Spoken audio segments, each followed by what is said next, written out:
Let's turn our attention back to the markets. We did see a big sell-off yesterday on those Omicron fears, with the Dow falling more than 400 points, but a real reversal today in the session with the Dow up nearly 400. Let's bring in Kevin Mahn, Hennion and Walsh CIO, and Liz Young, SoFi head of investment strategy. Liz, try to make sense of this for me right now, because I'm looking at some of the stocks that are moving today. The vaccine stocks are down. The airline travel names are back up at a time when we have seen globally new restrictions go into effect.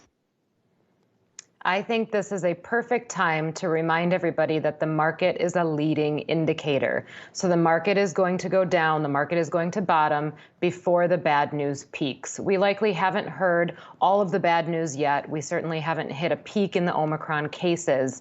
But what we're seeing in the action today is that we've had 3 days of a sell-off.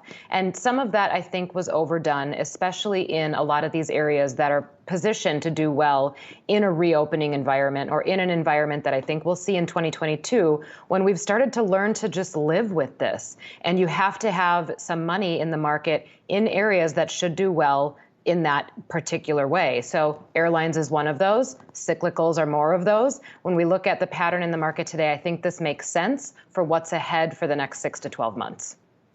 Yeah, Kevin, let's jump on that then. If we are looking at the market as a leading indicator, what are the investment flows today telling you about what investors are anticipating down the line? Sure. And the two biggest uncertainties for investors right now clearly are Omicron and what may come next with respect to COVID-19. And then, of course, what the Federal Reserve may or may not do in 2022. As we learned last week, Akiko, in all likelihood, we are now finally entering a rising rate environment with 3 potential rate hikes at 25 basis points each next year. But what does that lead to? That creates investment opportunities from our perspective. In fact, one area that we happen to like are financials. Financials historically have performed well in rising rate environments when economies are expanding. Considering, of course, the Federal Reserve wouldn't be raising rates if, in fact, the economy wasn't continuing to expand. In fact, Akiko, and I'll say it here, right now, our theme for 2022 is still growing, but yet slowing. And those opportunities for growth in the stock market are going to be a little bit harder to find than they were in 2021. Yeah, I want to get back to that theme of still growing, but yet slowing. You mentioned financials, though. What specifically are you watching? Is it the major banks, which we have seen rally on the back of the Fed decision, or are you looking at other spots that you see real opportunity right now? Great question, Akiko. And we happen to just launch a brand new Premier Banking Opportunities Trust here at Smart Trust, focused on smaller cap regional bank, community banks, and mortgage and thrift institutions. That's where we see the real opportunity for growth and also M&A potential in the years ahead. If the economy continues to expand, if in fact interest rates stay at record lows, even though we're in a rising rate environment, going all the way down to 2024, the Fed may only, I put in quotes, raise rates by 2%. That's still going to remain at historic lows. So banks should operate well in that type of environment. And Liz, going on that theme of still growing but yet slowing, when you look at the trajectory next year, the market has obviously navigated Fed rate hikes before, but this is kind of a new one here in that we are seeing slowing growth, and yet those hikes are projected to come. Number one, are you still anticipating 3 rate hikes? And number 2, how significant is the risk for a misstep, especially with so many other variables that aren't necessarily in the Fed's control? I think the last part of that question is the important part to focus on right now. One thing that investors should be watching, and something that's been catching headlines a lot, is the spread between the 10-year and the 2-year Treasury. Now, today, that line is steepening, meaning the curve is steepening, and that's what we want to see in a healthy economic environment.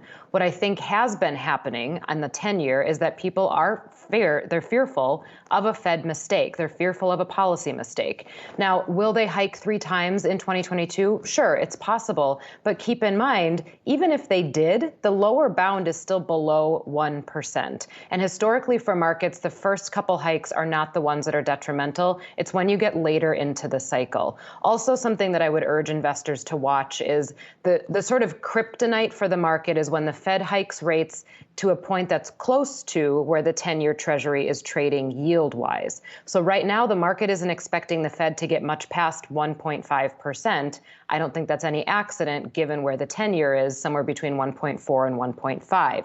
As the curve steepens, which is what I would expect it to do in 2022, which would be good for financials, I absolutely agree with that take. As the curve steepens, you should see some of those expectations go up, and you should see a benefit to certain parts of the market. Now, there is going to be a headwind on high growth areas of the market. That doesn't mean that they're going to produce negative results. It just means that they're probably not going to be the big stalwart leaders that they've been for the last couple years.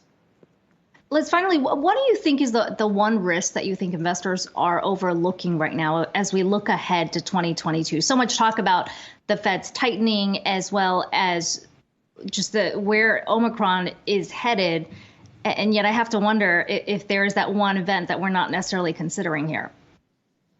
Well, the biggest risks are always the ones that we don't see coming, right? The ones that we talk about are usually the ones that don't exactly materialize.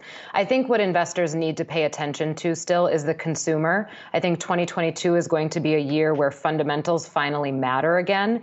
And when I say fundamentals, I mean especially valuations. I think that 2022 is a time when valuations begin to be the big decision factor. And they haven't been. And, low rates and a lot of liquidity has lured investors into this false sense of security on a valuation basis. And in 2022, I think that false sense of security goes away. So we have to keep a closer eye on those items.